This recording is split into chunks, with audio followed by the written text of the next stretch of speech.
men Mağaza dilini manzaradıp bakardım Barını bir gayada dilinizden atardım Doğru yöne dünyali bakil yere adama Kıymatımı devam edin gençlerim yadama Erkek kapat ayarla ayar kapat erkekler Dili bilen yürüyen düşünceli erkekler Kalmalı çiftlik bakil yere adama Kıymatımı devam edin gençlerim yadama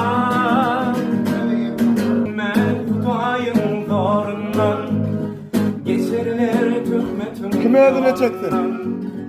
Baladın da sasta yanından Ahmet Bilay. Yaltanman gıybatını yederler Çekinme budayım zorundan Geçerler töhmetim yolundan Baladın da sasta yanından Yaltanman gıybatını Aydan. yederler Bawol.